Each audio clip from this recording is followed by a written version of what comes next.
A Russian Tor-M2 is a $25 million machine built for exactly one job: to find small flying things and destroy them before they reach anything worth protecting. Near Kupiansk, on September 9, 2024, one of them dug into a tree line, its radar turning, doing that job. Then a single first-person view drone that cost around $500 found it first. One pass. None of the crew got out. How a quadcopter you could buy for pocket change beat a purpose-built drone hunter is the whole story. This was not a lucky shot, and it was not a one-off. It is the clearest documented case in a pattern that has repeated across the front for 3 years now. Multiple Ukrainian brigades, working separately in different sectors, have caught these systems in the open and ended them with drones that cost less than a used motorcycle. The Kupiansk strike is the one where every step of the sequence was recorded and published, so it is the one worth walking through slowly.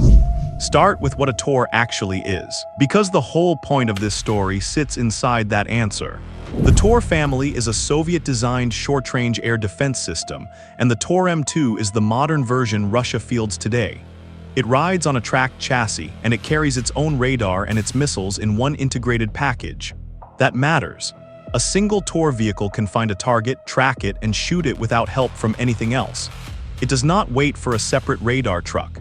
It sees and it fires on its own. What it is built to see is the thing that makes the Kupiansk kill so pointed. The Tor was designed during the Cold War to knock down fast, high-flying threats. Cruise missiles skimming in at hundreds of kilometers an hour. Aircraft, precision-guided bombs falling out of the sky. Larger drones flying a clean, steady line. Its radar is tuned for speed and altitude, for objects that show up bright and move fast and behave the way an aircraft behaves. Against those targets, it is genuinely good. Ukraine respects the Tor. Its operators do not take it lightly. Here is the problem: the Russian crew near Kupiansk was sitting inside, without fully appreciating it. A small first-person view quadcopter is almost the exact opposite of everything a Tor is optimized to catch. It is tiny. It flies low, often just above the treetops or lower. It moves slowly compared to a missile, and it can hover, drift, and change direction like an insect. Its radar signature is faint to the point of near invisibility against ground clutter, the returns bouncing off trees, dirt, buildings, and vehicles. The machine, built to be the front line's drone killer, has a blind spot shaped precisely like the cheapest drone on the battlefield. So you had a $25 million answer to a problem, positioned in a sector where the actual problem had already changed shape underneath it.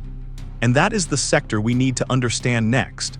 Kupiansk sits in the Kharkiv region in Ukraine's northeast.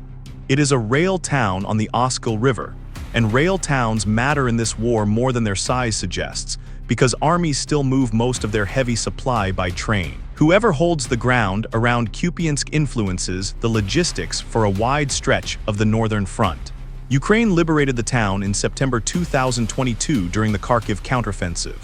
Russia has been trying to claw back toward it ever since, and by the autumn of 2024, the fighting east of the Oskil had settled into the grinding, drone-saturated stalemate that defines this entire war now. In that kind of fight, the sky is the contested ground. Both sides fly reconnaissance drones constantly, watching every road, every tree line, every dug-in position. Ukrainian recon drones over the Kupiansk sector were the eyes that made Ukrainian artillery and strike drones lethal. So Russia did the logical thing. It pushed a Tor-M2 forward to kill those eyes. The system was tasked to sit near the front and shoot down the Ukrainian reconnaissance drones that were making Russian movement so dangerous. On paper, that is exactly what a Tor is for, and for a while that logic works. A Tor forward deployed near the line does force reconnaissance drones higher and further back. It does raise the cost of watching. The Russian command that positioned it was not being stupid in the abstract. It was answering a real threat with the tool designed to answer it. The trouble is that the tool has a gap, and the Ukrainians had spent years learning to fly straight through that gap. Now the two crews. On the Russian side, a Tor-M2 carries a crew of 3, working inside the vehicle at their radar and fire control stations. Their attention by design is pointed up and out, scanning the airspace for the fast movers they are trained to engage. The whole ergonomics of the machine assume the danger comes from altitude and speed. Whether this particular crew grew complacent, whether they underestimated the low and slow threat that day, is something the footage cannot tell us, and it would be dramatization to pretend otherwise. What we can say is structural. The system they operated was looking in the wrong part of the sky for the thing that was actually coming. On the Ukrainian side, the strike belonged to the 5th Slobozhanska Brigade of Ukraine's National Guard, and specifically to an FPV crew operating under the call sign Strix. An FPV crew is small, usually a pilot flying through goggles that show the drone's nose camera, plus a technician or two prepping airframes, batteries, and warheads. The drone itself is a short-range tactical quadcopter, the kind that costs a few $100s and carries a small shaped or fragmentation charge on the front. It is not a deep strike weapon. It is a close-in hunter, flown by a human being watching a live video feed, steering the warhead all the way to the target with his own hands. But an FPV crew cannot hit what it cannot find, and a small quadcopter cannot see far on its own. That is where the third unit comes in, and it is the part most viewers skip past. The target was located by the aerial reconnaissance group of the 107th Territorial Defense Brigade. Their recon drone spotted the Tor-M2 in its position and worked out its coordinates. Then those coordinates were passed to the strike crew. Find, fix, hand off. Finish, that chain, one unit's eyes feeding another unit's fist, is the real weapon here, more than any single airframe. Hold on to that handoff because it answers a question we will come back to at the end. How does a $500 drone reliably beat a $25 million radar system? The short version is that it does not do it alone. It does it as the last link in a chain that the expensive system was never built to counter. We will get to why that gap has stayed open for 3 years. First, the days before the strike. Finding a Tor-M2 is genuinely hard, and it is worth being honest about that because the story is not Ukrainians got lucky and a big vehicle was just sitting there. Russian air defense crews know they are hunted.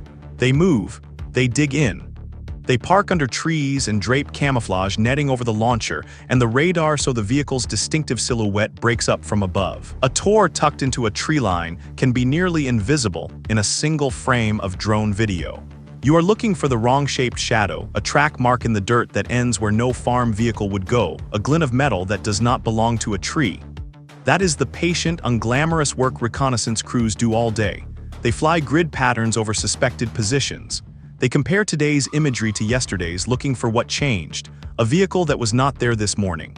Fresh spoil from a newly dug revetment. Antennas.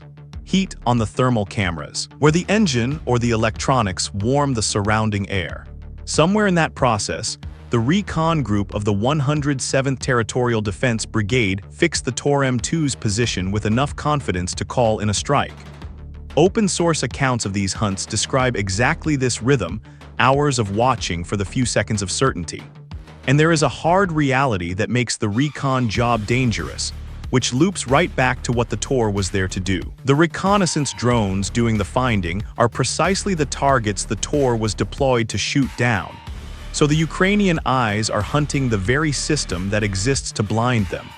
It is a duel. If the Tor sees the recon drone first, it fires and the eye goes dark. If the recon drone finds the Tor first and gets the coordinates out, the countdown starts on the Tor instead. Near Kupiansk on September 9, the recon crew won that half of the fight. The coordinates went out. There is a second reason these systems keep getting caught, and it is a doctrinal trap rather than a personal failure. To do its job, a Tor has to be forward. An air defense vehicle parked 50 kilometers behind the line protects nothing at the front. To shoot down the low-flying reconnaissance drones over the contact zone, it has to sit near the contact zone. But the contact zone is exactly where the cheap FPV drones swarm thickest. Russia was forced to put its expensive drone killer inside the range of the very weapons it is worst at defending against. The mission and the vulnerability point at the same patch of ground.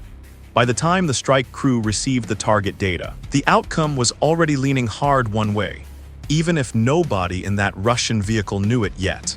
The Tor's crew was doing their job, scanning for the fast, high threats their radar handles well. Below their attention floor, a small quadcopter was being armed and readied a few kilometers away. The first FPV had not launched yet, but the position was known, the coordinates were good, and the crew that would fly the strike was pulling on its goggles. That is the moment to pause the setup and say plainly, what makes this engagement worth 20 minutes when thousands of vehicles have been destroyed in this war? It is not that another Russian vehicle burned. It is that the vehicle was the counter-drone system itself, undone by the exact class of drone it was built to stop, in a sequence clean enough to prove the vulnerability is structural. The drone hunter got hunted on the first attempt and the whole kill chain was recorded. Now watch it happen. An FPV strike does not begin with the drone. It begins with the pilot memorizing the picture. Before launch, the Strix crew studied the reconnaissance imagery until the pilot knew the approach cold, where the treeline sat, which angle gave the cleanest run at the target, where the Tor was tucked so he would recognize it the instant it filled his goggles. There is no second camera, no map overlay in his vision once he is flying. There is only the nose feed and whatever he committed to memory. Good FPV pilots plan the last 200 meters before they ever throttle up. Launch is almost anticlimactic. The quadcopter lifts off from a concealed position behind Ukrainian lines, a few kilometers back, and climbs to a working altitude low, hugging the terrain to stay under the radar horizon and out of easy view. The pilot flies by the video feed streaming back to his goggles, adjusting for wind, watching the ground scroll past. This is the vulnerable stretch.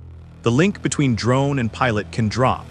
Russian jamming can sever the video or the control signal. Batteries drain faster than the numbers promise in cold air. Every FPV pilot has lost drones to all three. The flight out is where the mission is quietly won or lost, long before the target is in frame. The drone crosses into the contested airspace where the Tor rules on paper. And here is the thing the Tor's radar was never built to do. It could, in theory, register a contact this small.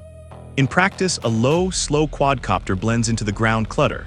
The mess of radar returns bouncing off trees, soil, and the vehicle's own surroundings. To a radar tuned for fast movers at altitude, the FPV is either invisible or indistinguishable from noise. The system that was placed here specifically to kill drones has the incoming drone in its airspace and no clean way to know it. The crew scans up. The threat comes in low. The treeline resolves in the pilot's goggles. Somewhere in that band of green is the shape he memorized from the recon imagery, the boxy hull, the raised launcher and radar assembly that no tree ever grew.